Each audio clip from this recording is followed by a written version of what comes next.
Jisai reiškia, jog yra du komponentai šitame modelyje, yra administraciniai teismai ir yra neteisminė institucijų sistema. Ar tai yra sistema, ar dar kol kas yra tik tai tokia kvazi sistema, atsakymas matyt, kol kas atsakymas yra aiškus, man tai lyg yra artėtų, kad yra tik tai tokia besiformuojanti sistema. Žinoma, kodėl atsirado tas dualistinis gynybos modelis, jisai turi istorinės ištakas, Europos kameralistinė doktrina ir logiška ir įprasta, jog tos neteisminės institucijos, jos buvo pirmesnės negu administraciniai teismai, tačiau kuriuos vėliau administraciniai teismai peraugo ir teisminė gynyba monopolizavosi būtent šitoje srityje. Žiūrint iš šios dienos tradicijų ir šito dualistinio modelio, joje visą laiką mums reikia nepamiršti dviejų dalykų. Kad kiekvienas administracinis ginčas jis turi dvi pusės. Vienoje pusėje yra klausimas dėl asmens, subjektinės teisės gynimo. Ir čia to pagrindas yra subjektyvinė teorinė, Jeliniekas, Fontnaistas ir to, ko laikosi mūsų administracinių bylų teisenos įstatymo 3 straipsnio 1 dalis, jog turi būti ginčas dėl pažeistos subjektinės teisės ir asmuo turi tiesioginį turėti materialinį suinteresuotumą tuo ginču. Antras aspektas ginčio, kurį kartais mes pamirštame, bet dabar vis prisimenam vis dažniau ir dažniau, tai yra objektyvioji kontrolė. Tai kiekvienas ginčas asmens, jisai tarnauja ne tik asmeniui, bet jisai ir tarnauja valstybei, kad po to ginčo jinai patobulintų savo priimamus sprendimus ir kad daugiau tų ginčų neatsirastų. Tai dabar žiūrint į tą mūsų dualistinį gynybos modelį, jeigu mes jį palyginsim su šiuolaikinė Europa, kas vyksta dabar kontinente, tai aš pasirinkau du pavyzdžius, Austrija ir Vokietija, kurie, aš manau, labai gerai iliustruoja tą neteisminių institucijų unifikavimo problemą. Tai pirmiausia, Austrijos atvejis, jau mes čia prieš keletą savaičių, kada turėjom irgi tokią mokslinę diskusiją, tiesa mes jo Austrijos atstovo neturėjom, bet nuo šių metų pradžios Austrijoje buvo panaikinti administraciniai senatai. Tos vadinamosios pagal mūsų terminologiją, tai sakytume, nepriklausomos kvazi teisminės institucijos. Joms buvo suteiktas pirmos instancijos teismų statusas. Ką tai reikštų? Tai reikštų Austrijos poziciją pereiti prie prioritetinės teisminės gynybos modelių, kur po sprendimo viešo administravimo institucijai iškilus ginčui jisai tiesiai keliauja į teismą. Nebėra tos tarpinės grandies. Aš nesakau, ar tai gerai ar ne, nes modelis visiškai naujas ir patys Austrai nedrįsta vertinti, kaip čia bus. Kitas pavyzdys, Vokietijos pavyzdys, prieš beveik 10 metų buvo priimta vokiško administracinių bylų teisenos įstatymo 6 novela, kuri numatė, jog yra panaikinama privaloma neteisminio nagrinėjimo stadijoje ir galimas tiesioginis kreipimasis į administracinį teismą. Federaliniam įstatymė padarius šitą pakeitimą, atskiros žemės pradėjo lenktynės, kuri greičiau panaikins buvusią iki tol nuo 60 metų galiojusią neteisminio nagrinėjimo sistemą ir tą modelį. Visi ten lenktyniavo, išskyrus bavarus. Bavarai tą sistemą išsilaikė iki šiol. Dabar praėjo 10 metų ir buvo atlikti pirmieji apibendrinimai, suvestinės, kaip ta sistema funkcionuoja. Atsakymas koks yra? Iš principo, sprendimas nėra blogas, bet ir ne pats geriausias, panaikinus tą neteisminę grandį. Kodėl? Kur jisai pasiteisino? Jisai pasiteisino bylose arba tokiuose ginčuose, kuriuose sprendimas buvo priimamas po daugiapakopės formalizuotos administracinės procedūros. Pavyzdys teritorijų planavimas. Kada viešo administravimo institucijoje yra atliekama daug veiksmų, praktiškai tas klausimas yra išdiskutuojamas iš įvairių pusių ir priimamas sprendimas, tada tikrai tokiu atveju prasmės dar eiti į neteisminę instituciją nėra, nes maža tikimybė, kad neteisminė institucija atras kažką tokio, ko neatrado daugiapakopiai procedūroje viešo administravimo subjektas. Vienas atvejis, kitas atvejis, kur pasiteisino tokia tvarka, tai yra su tokiom socialiai jautriom bylom, tai su prieglobsčio bylomis. Su prieglobsčio bylomis irgi, kadangi tai yra specifinė žmonių kategorija, kuriam reikalinga greita ir efektyvi teisinė apsauga, tai siūsti ją dar į neteisminę instituciją būtų ir neteisinga, ir neefektyvu. Tai šitose bylose pasiteisino neteisminės institucijos panaikinimas ir pasiteisino tose bylose, kada sprendimas yra priimamas centrinio arba aukščiausio viešo administravimo subjekto. Mūsų atveju tai būtų ministerijos lygmenyje. Kadangi irgi sprendimai priimami pakankamai kvalifikuotai ir ten tikrai būna išdiskutuoti visi aspektai, tai neteisminė institucija jau mažai ką pasako. Tai va šitais trim atvejais iš tikrųjų pasiteisino, kaip rodo apibendrinimas, kad neteisminės stadijos, privalomas neteisminės stadijos panaikinimas yra racionalus, jisai sutaupo ir lėšų, jisai ir šiek tiek mažina ir finansinės sąnaudas, ir mažina biurokratinę naštą ir vertinamas teigiamas. Visais kitais atvejais visgi buvo pripažinta, kad neteisminio nagrinėjimo stadija būtų reikalinga, nes jinai veikia kaip filtras patenkant bylai į teismą. Taigi, dvi valstybės, kurių pavyzdžiais galima remtis arba nesiremti, kalbant apie neteisminės stadijos unifikavimą. Jeigu mes pasižiūrėtume Europos komisijos prieš metus paskelbtą teisingumo barometrą, tai jūs barometrą, tai ne vienos šitos valstybės nerasite viršutinių valstybių sąraše. Rasite Lietuvą, kaip greičiausiai nagrinėjančią administracinius ginčus. Tai, ką aš noriu pasakyti, kad ne visą laiką tie pavyzdžiai kitose valstybėse, jie turėtų būti iš karto pereinama. Šiaip, aš manau, iš istorinės tik 15 metų perspektyvos drįsčiau teigti, kad tas mūsų dualistinis administracinių teisių gynybos modelis, kada turim ir administracinius teismus, ir neteisminės institucijas, manau, kad pasiteisina. Abudu šie modeliai turi konstitucinį legitimumą, abu šie modeliai turi gana rimtą konstitucinį pagrindimą, tai teisinės viršenybės principas yra ir 111, kuris nurodo skirtas atskirai administraciniams teismams. Turime ir konstitucinės normas, kurios numato asmens teisę kreiptis teisminės gynybos, ir norma, kuris sako, kad galima skųsti viešo valdymo institucijų veiksmus. Tačiau toj neteisminėje stadijoje mes iš tikrųjų dar turime potencialą, ką mes galėtume patobulinti. Dabar apie tos patobulinimus ir tendencijas, ką galima būtų padaryti geriau neteisminėje stadijoje. Tai aš jau nesikartosiu, ką Laura sakė, nors aš iš tiesų labai, nežinau, dar negalėčiau vienareikšmiškai pasakyti, kad ordinariniai teismai mums reikėtų padaryti tokius drastiškus pakeitimus, įvedant tą kvazi teismo statusą ir tas procedūras.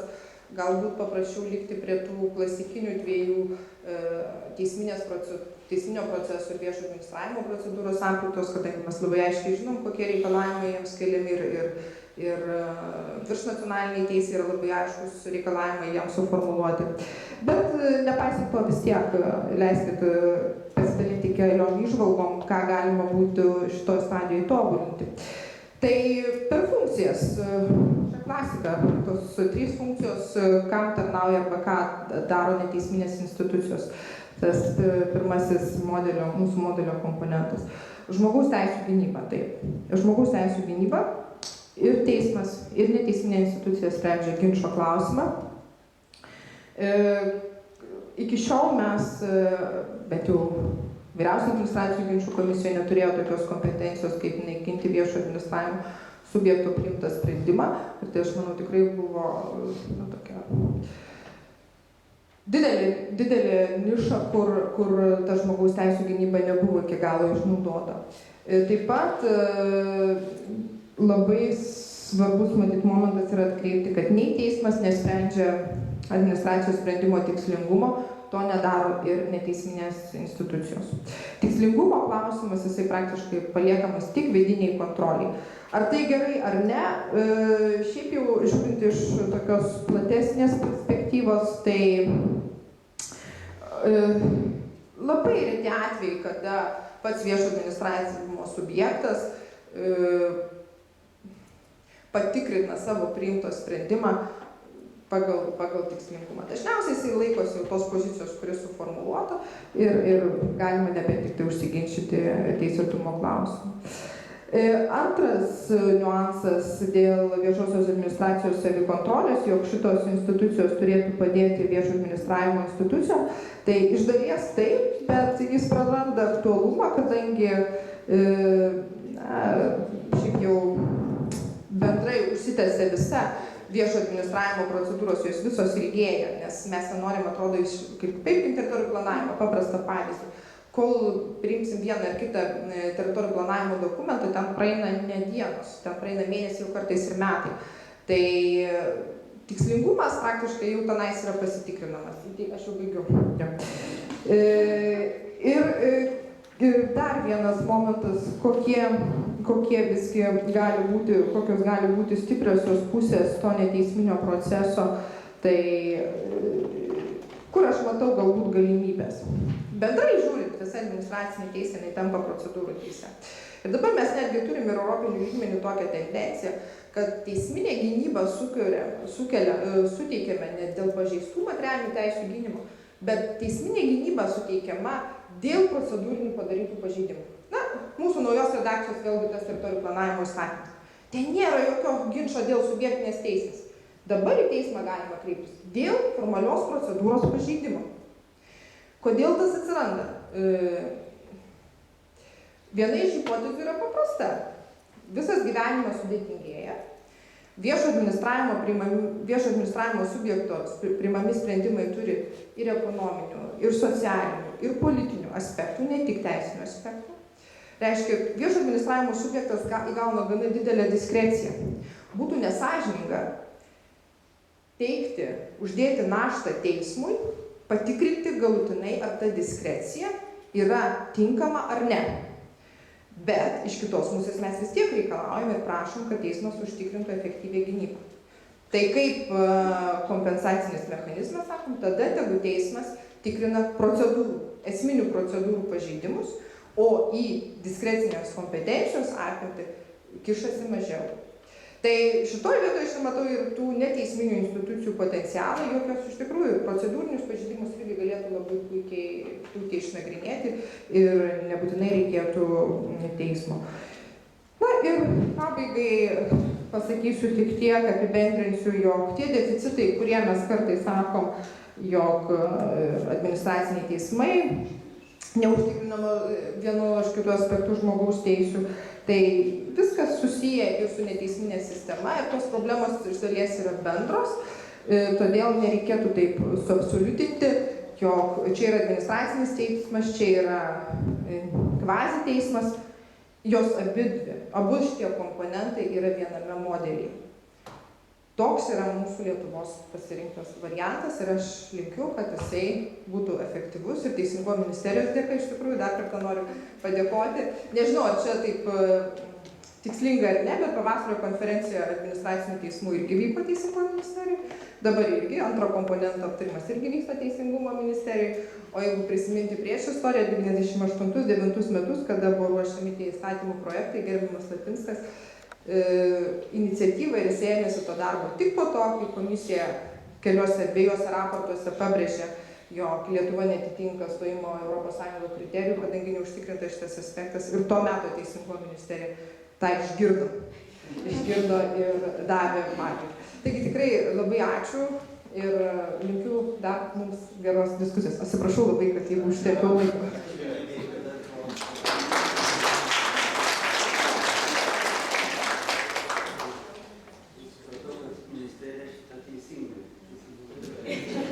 Šitoj srity taip, nors aš turiu keletą pastabų. Ir vieną iš tikrųjų pastabą, kurią buvau pasirašęs įžangai pasakyti, bet dėl laiko stokos. Dėl to, pasakysiu, dėl to monitoringo. Kada buvo priimti pagrindiniai ir administracinių bylų teisenos įstatymas, ir, sakykime, ir civilinis kodeksas, civilinio proceso, baudžiamasis, tai civilinė ir baudžiama justicijai buvo įsteigtos monitoringo darbo grupės, kur buvo teisės praktikai ir mokslininkai, kurie stebėjo, kaip tie įstatymai veikia, ar jie ten efektyviai reaguodavo ar ne, kitas klausimas. Administracinės justicijos tobulinimus paliktas vien tik tai teisminės jurisprudencijos rankose. Tik tai per teisminės jurisprudencijos recepciją. Tai yra, ką suformuluoja teismai, tas taisyklės, joms tada Teisingumo ministerijos arba kito teisėkūros subjekto iniciatyva yra perimamos arba ne. Nežinau, gal tai ir efektyvu, bet kaip parodė tos darbo grupės dėl naujo BTI rengimas, tos praktikų ir mokslininkų aršios diskusijos kartais turi prasmės. Kad ne viskas iš praktikų, iš jurisprudencinių taisyklių turėtų būti perkeliama. Toks platesniam požiūriui, mano galva, dialogas visai ne pro šalį. Bet jisai susijęs su praktika turi būti. Tai bet tiek monitoringos tos komisijos, jos mano galva visai gerai veikia. Bet čia, sakyt, nedidelė pastabėlė. Klausimas būtų toks, kaip jūs galvojate?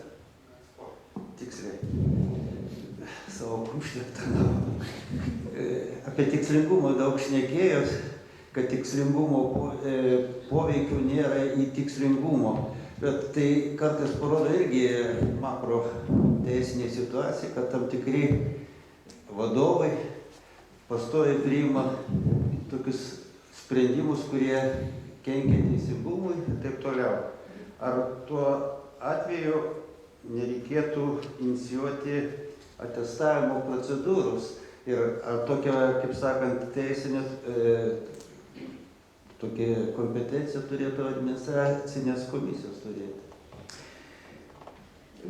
Pradėsiu nuo antro klausimo dalies, dėl tos atestavimo procedūros, nežinau. Tikrai nežinau, čia nepagalvoju apie tai. Bet dėl tikslingumo, tai aš turiu savo tokią nuomonę.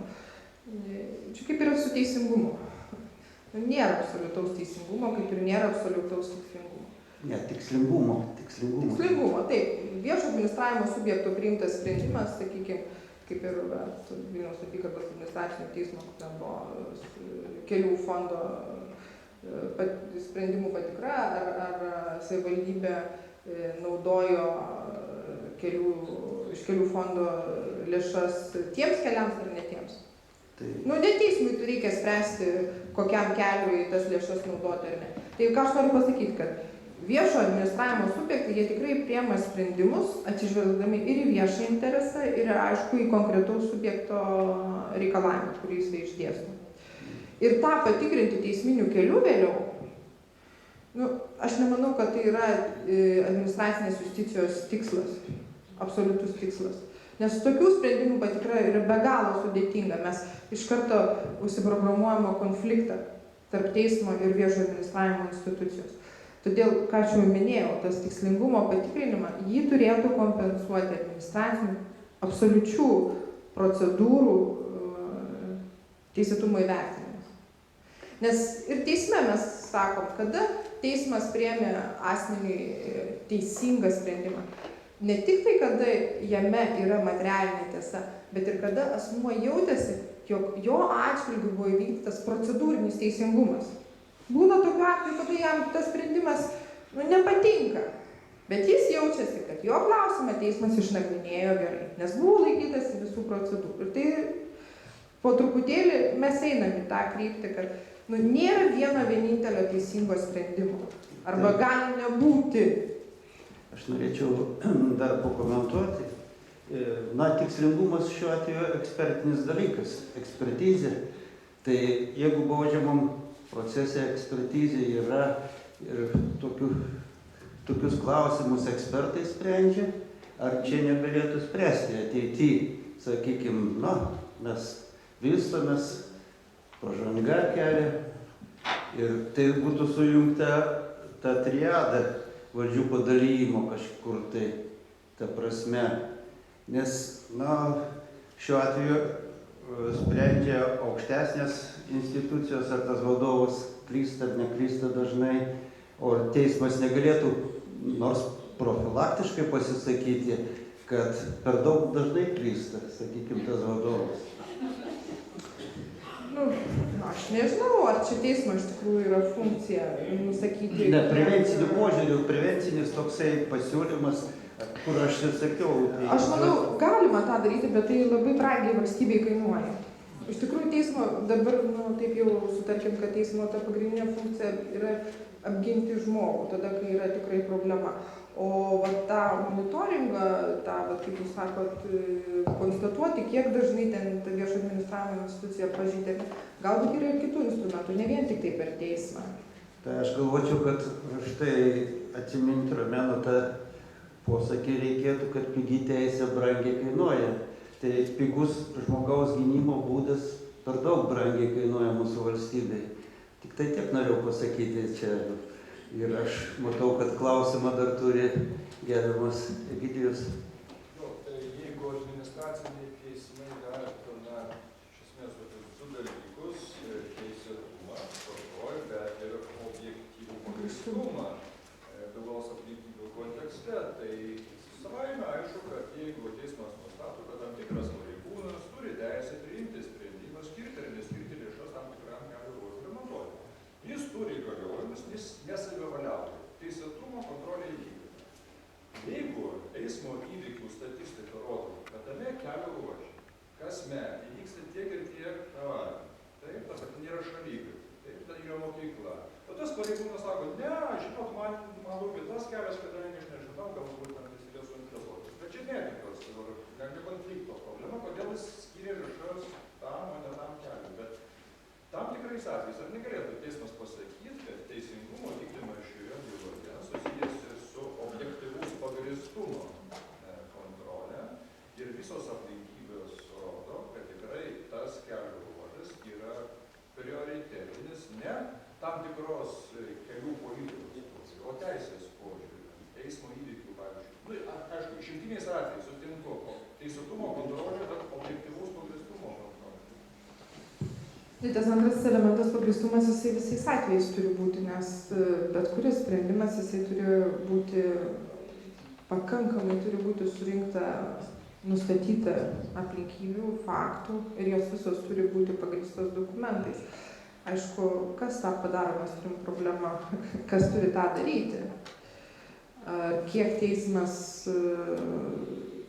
kokia mūsų teismo pozicija yra. Kas nustato tą aplinkybių visumą, kurios leistų suteikti, kad sprendimas buvo pagrįstas ar nepagrįstas. Priklauso nuo teisėjo pozicijos procese. Turime du irgi tos klasikinius atvejus, arba teisėjas yra rungtiniško proceso stebėtojas ir jisai sako, kiek šalis, jeigu viena institucija pateikė, kita neįrodė priešingai, pareiškės, kad reikėjo pateikti daugiau aplinkybių ir jas įrodyti. Sprendimą aš priimsiu pagal tos šalies, kuri veikia aktyviau ir išsamiau. Ir kitas modelis, tas tyriančio teisėjo modelis, į kurį aš manau, kad orientuojasi ir Lietuva, ir 81 apie tai straipsnis tik tą ir leistų teikti.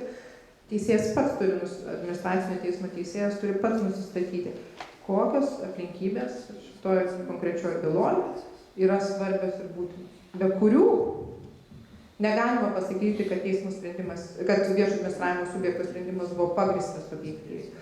Tai, man atrodo, teisėjai gali pasakyti, pasidalinti, kaip yra iš tikrųjų sunku nustatyti tą visumą, kur baigėsi, kur gali dėti brūkšnį, kad va čia daugiau aplinkybių nebereikia nusistatinėti. Bet žinoma, iš dalies, per tokį pagrįstumo įrodinėjimą, patikrinam netiesiogiai ir tikslingumą kažkiek tai. Tai ačiū, tikrai įdomus atsakymai. Tai aš labai gailestauju, bet man tenka pristatyti paskutinį šiandienos konferencijos pranešimą. Tai docentės Rūtos Bakševičienės pranešimas teisinė sistema, praktika ir socialiniai konfliktai skatinama ar mažinama. Tai iš pavadinimo matyt galima spręsti, kad šiame pranešime bus paliesti ne tik tai teisiniai, bet ir tam tikri socialiniai aspektai. Tai ką? Gerai, dėkoju. Prašau. Na, aš esu komisijos narė iš tos pirmosios sudėties ir čia irgi buvo paminėta ir skaičiai, ir kaip tie skaičiai augo ir panašiai. Tai štai šitas pranešimas irgi toks atėjo bemastant galvą, galvojant temas, na, o kame reikalas, kaipgi čia taip yra, nu, kodėl visą laiką auga tas skaičius. Tai aš pasiėmiau čia tą popieriuką tiesiog ir įsirankiau įvairiausių statistikų ir plačiau šiek tiek pasižiūrėjau.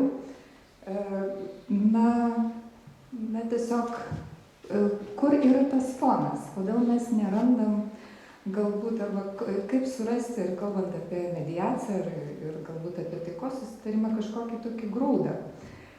Tai tiesiog, kad per daug jau nebegaišinant laiko, aš pasižiūrėjau statistikos departamento duomenis metų pradžioje. Tai yra 2 943 472 gyventojai Lietuvoje.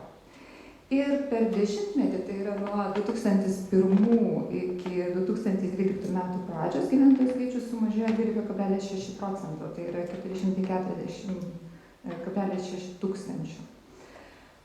Teismų sistema iš tikrųjų nemažėjo ir teismų krūvis visi žinom, kaip didėja. Aš specialiai pasižiūrėjau būtent Lietuvos apeliacinio teismo ataskaitas, nes mes kalbam apie administracinius teismus, komisijas mes žinom, kaip yra. Tai man buvo įdomu pasižiūrėti, na, tiesiog kitos grandies teismą.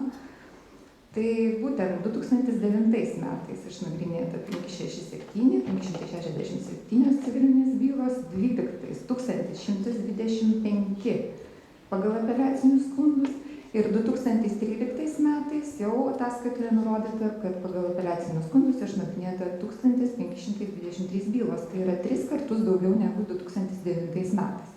Tai iš tikrųjų skaičius yra, na, toks augimas labai stulbinantis, sakyčiau. Tada šalia to, kągi mes turim, atrodo, argi mes nieko nedarom. Mes darom. Tai teismų netgi veiklos, organizacinės, sakykime, veiklos priemonės tam tikros yra labai aiškios, ko imamasi, kad būtų greičiau viskas daroma.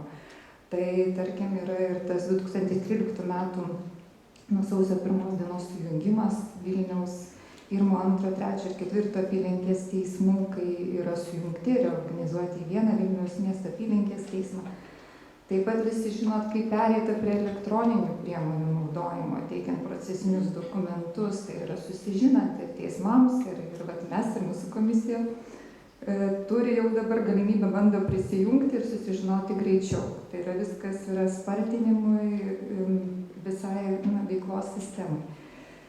Tai pasižiūrėjau, reiškia, nuo 11 metų sausio 1 iki 14 metų sausio 1, praktiškai per 3 metus teismų įstatymas keistas 16 kartų.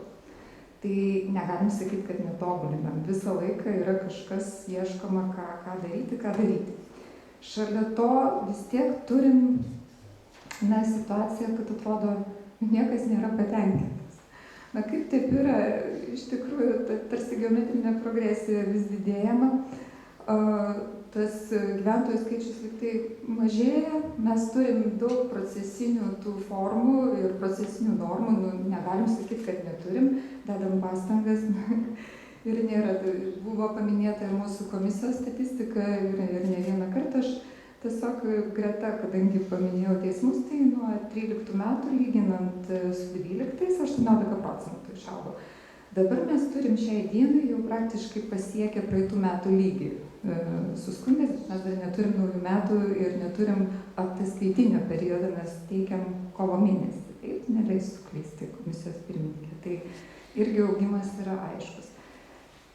Tai man pasidarė įdomu, gal su kuo tai galima būtų susijęti, kadangi vis tiek specializacija mano gretutinė yra teisės sociologija ir, kaip jūs paminėjot, gal kažkas su visuomenė, bet kartu ir su skaičiais, dėl to aš tų skaičių prisižiūrėjau.